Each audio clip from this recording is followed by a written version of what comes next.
L'incontinence urinaire à l'effort, c'est le fait de perdre de l'urine quand on exécute un mouvement ou une activité physique plus intense qui augmente la pression sur la vessie. L'incontinence urinaire à l'effort, c'est une condition assez répandue, assez fréquente. On le rencontre spécialement chez les femmes entourant la grossesse, l'accouchement, mais aussi dans la période entourant la ménopause. On parle d'à peu près une femme sur 3 qui va présenter cette condition-là dans sa vie. En fait, les femmes vont présenter un début d'incontinence urinaire souvent lors de leur première grossesse, surtout après le premier bébé. Ce symptôme-là va s'aggraver plus que la femme a d'enfants. Et il y a souvent une période d'accalmie où pendant quelques années, la femme va retrouver sa continence et souvent les changements hormonaux, donc quand la ménopause commence à s'installer, les premiers symptômes de préménopause, les symptômes vont réapparaître dans la vie de la femme. En fait, les symptômes de l'incontinence urinaire, c'est le fait de perdre une ou plusieurs gouttes d'urine dans un mouvement, dans une activité physique qui demande un peu ou plus d'effort. C'est possible de présenter ce type de problème-là, entre autres lors de la toux, lors de l'éternuement, lors d'un soulèvement d'objets, soulèvement d'enfants, aussi dans la pratique de certaines activités physiques, donc qui nécessitent surtout des impacts au niveau du plancher pelvien, la marche, la course, l'aérobie, etc. Donc, une femme qui présente de l'incontinence urinaire, ça ne fait pas partie du développement normal, du vieillissement de la femme. Fait que c'est important d'agir, de consulter un professionnel quand on souffre de ce genre de conditions-là. Le professionnel de la santé ou le médecin va être à mesure de donner plusieurs options thérapeutiques pour venir à bout du problème.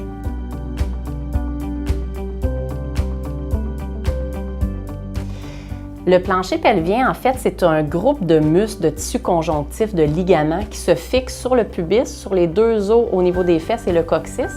Fait que dans le fond, ça ferme la partie basse du bassin et ça se veut un muscle qui va supporter les organes qui sont installés à l'intérieur de l'abdomen. Donc la vessie, l'utérus, le rectum sont indirectement déposés sur cette structure-là.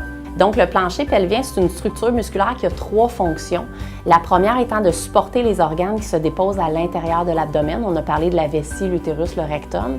Sa deuxième fonction, c'est d'assurer la fermeture de l'urètre, la fermeture de l'orifice vaginal et de l'orifice anal, donc la continence lors de la pratique d'une activité physique. Sa troisième fonction, c'est vraiment d'assurer une relation sexuelle optimale, c'est-à-dire une relation sexuelle qui est bien sentie, mais aussi d'avoir un muscle qui est capable de s'étirer pour permettre l'accouchement. Fait que c'est les fonctions que doivent avoir le plancher pelvien. Dans un contexte où la musculature devient plus faible, c'est ces problèmes-là qui peuvent survenir. Donc, une perte de continence, un muscle qui ne se contracte pas assez fort au pourtour de l'urètre et qui amène des fuites d'urine lors d'une augmentation de pression au niveau de la vessie. Donc, le plancher pelvien a besoin d'être fort, il a besoin d'être efficace et a besoin d'être souple pour accomplir ses fonctions. Fait que si on a un muscle qui est trop faible, bien évidemment, on risque d'avoir des problématiques de continence, des problématiques de relations sexuelles, mais aussi une descente d'organes qui est possible. Fait qu'une descente d'organes, c'est le fait que les organes qui sont déposés à l'intérieur du bassin sont mal soutenus par la musculature et à ce moment-là, on pourrait se retrouver avec une vessie, un utérus, un rectum qui descend un petit peu dans l'enceinte vaginale. Donc, le fait de présenter une faiblesse au niveau du plancher pelvien, ça peut affecter la continence, comme on a parlé tout à l'heure. Donc, le fait d'avoir de la difficulté à pratiquer certaines activités physiques, de souffrir d'incontinence urinaire lors de la toux, lors de l'éternuement et tout ça. Si la faiblesse est plus importante, les fuites urinaires vont même survenir à la marche dans des activités physiques avec très peu d'impact.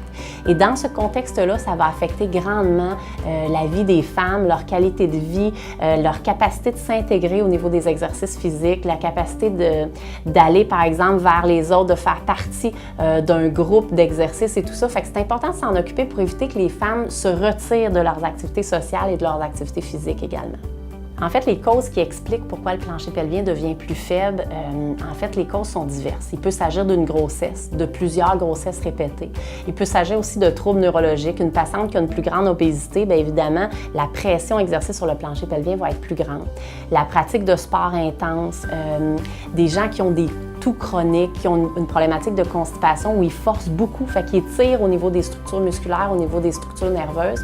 Donc tout ça, ça peut contribuer à affaiblir le plancher pelvien et donner par la suite des séquelles, soit l'incontinence urinaire, les descentes d'organes, les problématiques de sensibilité au niveau des relations sexuelles. En fait, une femme qui présente des fuites urinaires à l'effort, la première chose à faire, c'est de consulter pour s'assurer vraiment d'avoir une bonne évaluation au niveau de son plancher pelvien pour cibler vraiment la problématique. Bien évidemment, par elles-mêmes, les femmes vont avoir l'habitude d'utiliser des protections sanitaires, des serviettes qui sont adaptées pour l'activité physique et tout ça. Le fait d'utiliser ce type de protection-là ne réglera en aucun cas la problématique, la situation, et même au contraire, le fait de se fier sur une protection, sur un protège-dessous, sur une serviette sanitaire, ça peut au contraire rendre le muscle un peu plus paresseux parce qu'on le sait qu'on a une béquille littéralement lors de la pratique de l'activité physique. Ce qu'on suggère dans la littérature, c'est vraiment une consultation pour renforcer la musculature du plancher pelvien. C'est ce qui est le plus reconnu au niveau de la littérature. Et dans ce sens-là vont les exercices de Kegel, les exercices de renforcement du plancher pelvien qui sont faits sous supervision par des physiothérapeutes spécialisés en rééducation périnéale. Bien évidemment, ce sont des exercices qui ne sont pas faciles à appliquer à la maison. Il y a des femmes qui ont des fois de la difficulté à les faire, à les sentir, à savoir vraiment comment faire la contraction. Et pour ça, il existe des outils qui peuvent nous aider à aller dans ce sens-là avec les femmes à la maison. Donc, dans les outils qu'on peut suggérer à la maison chez les femmes qui souffrent d'incontinence urinaire et qui veulent compléter leur programme et qui veulent maintenir les effets qu'ils ont obtenus avec un renforcement du plancher pelvien, il y a entre autres le système des cônes vaginaux qui sont en fait des systèmes qui ont été approuvés par la Société des obstétriciens gynécologues du Canada. Par rapport à ces systèmes-là, il y en a un qu'on utilise beaucoup, c'est le Lady System, qui est bien accepté chez les femmes. Les femmes peuvent l'utiliser à la maison dans le but de juger un petit peu si elles maintiennent leur force ou si elles peuvent progresser même au niveau du renforcement qu'elles font à la maison.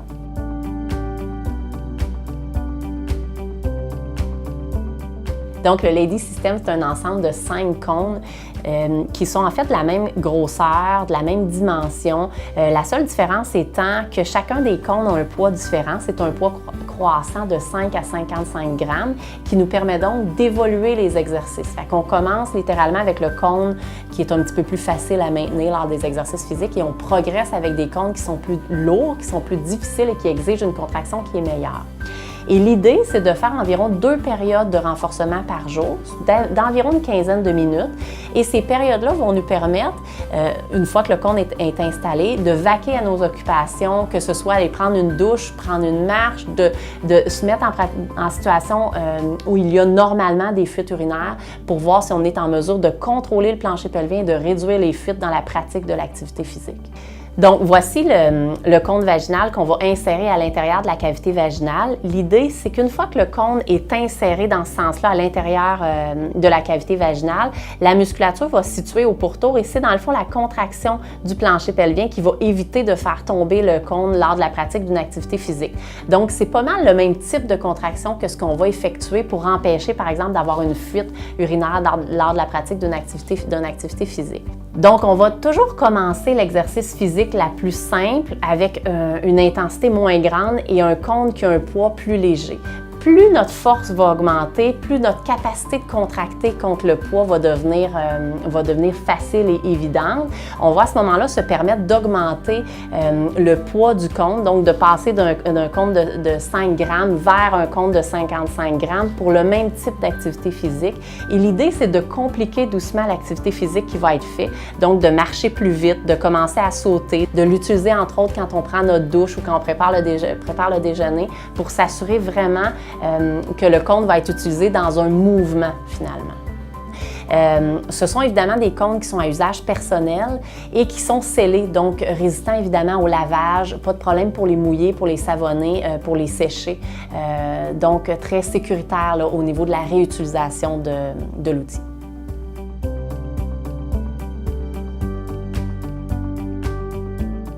Donc, si on regarde plus en détail au niveau de l'utilisation du Lady System, c'est important tout d'abord, avant d'insérer le cône, de s'assurer d'avoir les mains bien propres et nettoyées. Ensuite, on va insérer le cône en position debout. Plus facile souvent de l'insérer en position debout. Donc, on le pousse environ 3 à 5 cm à l'intérieur du vagin pour s'assurer vraiment qu'il est à l'intérieur de la musculature du plancher pelvien. Une fois qu'il se situe à l'intérieur, eh bien, on va contracter notre plancher pelvien pour le garder à l'intérieur et on va retirer la main là, pour le laisser en place. On va à ce moment-là vaquer à nos occupations, faire l'activité physique qui est plus difficile pour nous, garder le cône en place, là, préférablement environ une durée de 15 minutes, donc soit dans la douche en préparant le déjeuner, en faisant nos tâches et tout ça. Une fois que l'activité physique est complétée, on va simplement tirer sur la corde pour le retirer. Donc en tirant sur la corde, on s'assure d'avoir toujours les mains propres et on va être en mesure à ce moment-là de le nettoyer, de le sécher et de le ranger pour la prochaine utilisation. Donc, avant d'utiliser le Lady System, c'est important de consulter un professionnel de la santé, physiothérapeute en rééducation périnéale ou un médecin ou tout autre professionnel de la santé qui sont spécialisés dans ce domaine-là, de manière à être certain que le produit convient aux femmes qui l'utilisent. Pourquoi? Parce que si la musculature est trop tonique, si la musculature est trop serrée, il est possible que le cône tienne en place malgré le fait qu'il n'y ait pas de contraction volontaire au niveau de la musculature. L'autre aspect, c'est qu'il y a des femmes qui peuvent avoir un orifice vaginal qui est un petit peu plus laxe suite aux accouchements, suite à certains problèmes neurologiques, à des descentes d'organes. Et ça peut faire en sorte que malgré qu'elles ont une force périnéale qui augmente, qui s'améliore avec les exercices, il est possible que ce soit difficile pour elles de maintenir le cône en place dans certaines activités physiques et ça peut être décourageant à ce moment-là. Donc, le Lady System, c'est un système à usage personnel. C'est important de noter que si vous souffrez d'infection vaginale, d'infection urinaire, s'il y avait une infection utérine, si vous venez d'avoir un accouchement où il y a encore des saignements, si vous avez eu une épisiotomie et si évidemment vous êtes dans votre période menstruelle, vous ne serez pas en mesure d'utiliser le Lady System. Pour toute contre-indication, infection urinaire, vaginale, infection utérine, c'est important de demander l'avis du médecin avant d'avoir recours à ce type de thérapie.